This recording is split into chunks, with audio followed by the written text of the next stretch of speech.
Welcome to Gigs and Guitars. In this edition we are visiting the marvellous Haydock racecourse in the northwest of England for the Northwest Guitar Show. So join us, kick those shoes off, put your slippers on, get the kettle on, have a cup of tea and join me at one of the best guitar shows in the northwest of England.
You may remember I entered the Scott Poley Silver Sky Challenge, where I basically did a guitar solo for this great competition a good few months ago. Now the results are out. If you've not yet checked it out on the Scott Poley YouTube channel, please do. You will see me brushing shoulders with fantastic professional musicians, and I think I did okay.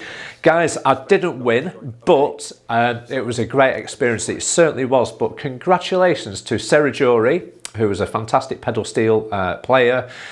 She won, and second place was Ido Scordo, again another professional guitarist. Now he plays really fantastic, good David Gilmour guitar stuff in the Brit Floyd show, which tours the world, if you will, and it was great. And to be honest, what I really liked about Ido Scordo's submission was his t-shirt. It's fantastic, and I wanted one of those. Couldn't find one anywhere in the UK, but anyway, there you go.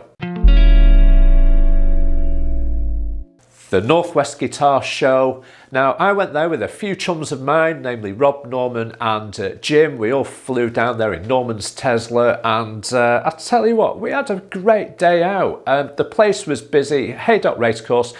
I've never been there before at all whatsoever, and bizarrely enough, I've been there twice now in 7 days. But what I have to say is that the facilities at Haydock Park are absolutely brilliant. The show was spread across 3 floors of the marvellous sort of exhibition centre there.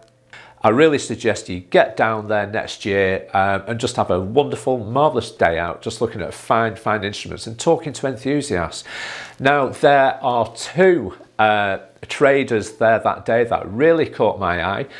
The first was Karl Longbottom from Karl Longbottom Guitars. He's a luthier, and he makes some wonderful handmade bespoke instruments. He takes what's already out there in terms of like the Stratocaster shapes, and he puts his little bit of a twist on it, which I thought was really good. So let's go to Karl now, and he's going to tell us all about his great guitars. I'm Karl Longbottom Guitars. I'm making my unique take is hollowed out S&T types amongst solid bodies. So this is Swamp Ash, fully hollowed out. That's just weighing just over £6. The T over here, my T16. This weighs in at £5, 1.5 ounces. It's nearly acoustic guitar weight. So again, fully hollow, all the best hardware, Radio Shop pickups go to hardware. Then we go to a solid bodies. This is my own unique offset. This is my Fulvia in Aztec Gold, Sunbear, Firebird pickups, Coca-Cola board, compound radius, 7 1/4 to 12 at the bridge, flame maple neck. So, and my 037 in Lake Placid blue with Toy Guard. I started making guitars in 2004, approximately myself. I've started upping the game to become a full-time living. I had guitars on that pedal show, which was very well received. So that made me think, well, my day job's very boring. I'll be dead soon. Let's do something we want to do in life. So that is where I'm at now. So the construction of this, there's two rails run down the middle, cross-section house joined in to accept the tremolo system. So this is, to my knowledge, nobody else is doing this. Full body contours, fully carved out by hand, no CNC machinery, everything's by hand. As I said earlier, everyone's making a fantastic S&T type. I'm unaware of anyone making a Polo. So, and again, with my C16, same process, but it has less wood left in the middle because it doesn't need to accommodate a trem system. So it's just a small block there and ever so thin like there, just to accommodate the front, in case I ever want to use a bridge plate what accepts 2 front screws. So that is that. That's it. Again, compound radius with the vintage 7 1/4 to finish at 12 at the bridge, because I'm not into big skinny necks with really flat fretboards. They're not my thing, and I think anyone who's attracted to this generally isn't into that neither. So that is my sort of unique take on S&T. So I initially sent 2 guitars down to Dan and make an S&T type again, which was a semi-hollow, so it had a centre block. So they were both English ash with mahogany centre block. And when they was on a show, I was still not going to be a full-time guitar maker, but they was very well received in all the comments, and I thought this could be a goer. So I just escalated the game more and more, and now I'm here. This is the first show I've been at. Very well received, very impressed with everyone's comments back to me, very happy. So good, yeah. I still sell myself as an individual building guitars to what people want, because if they want a flatter radius, you know, they want this with a humbucker, whatever else, that's where I'm aiming at. I'm not trying to take on the world, I'm trying to build unique instruments for individuals.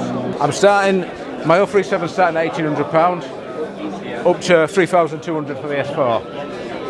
And this with the binding is 3,200 as well, or without the binding it's 3,050. Or we've got the Fulvia at 2,050.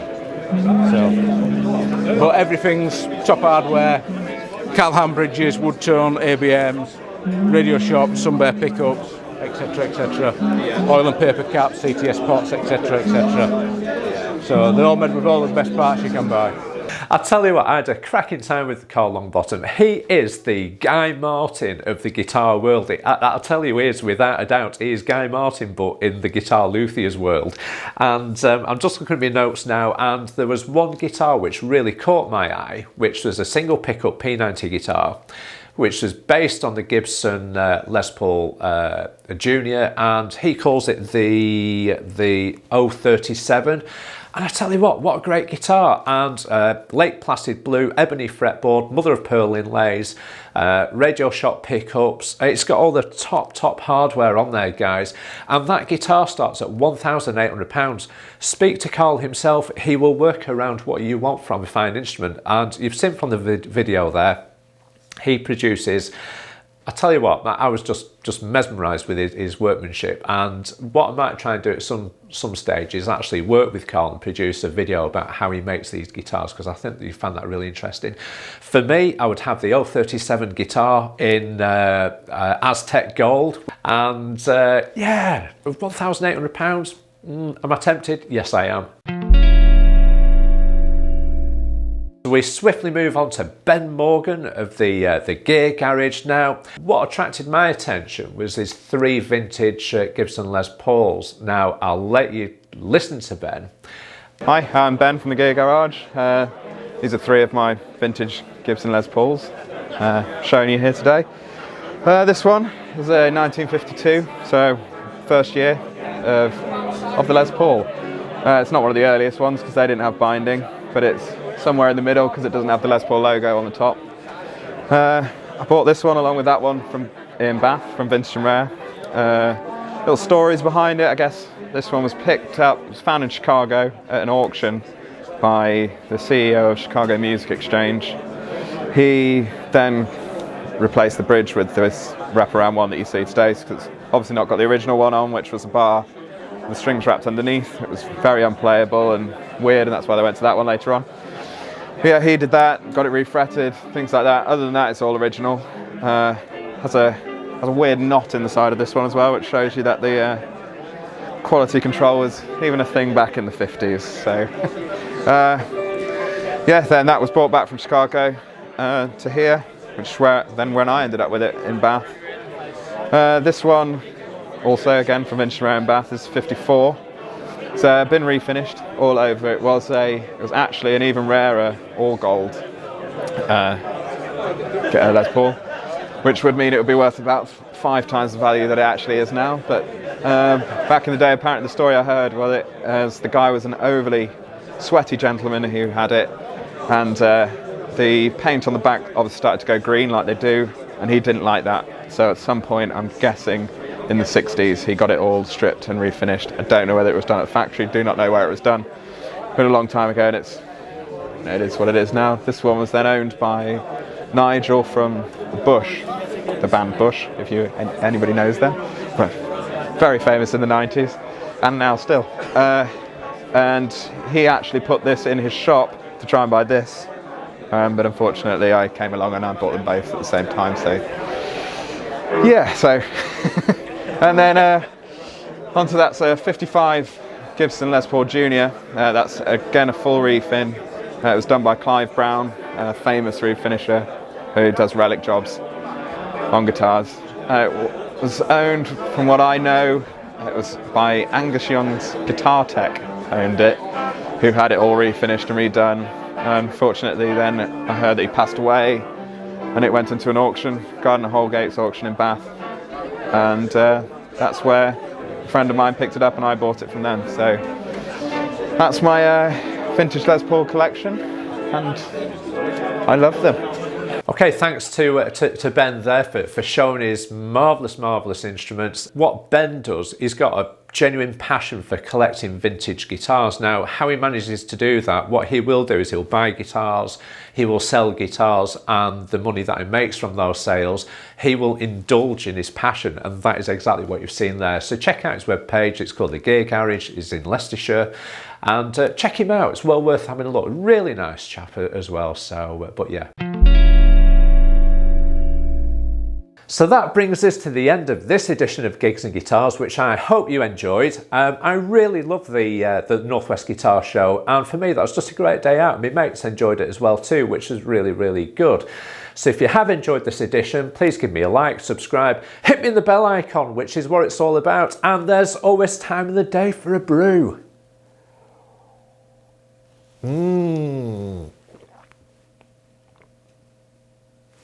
Cracking.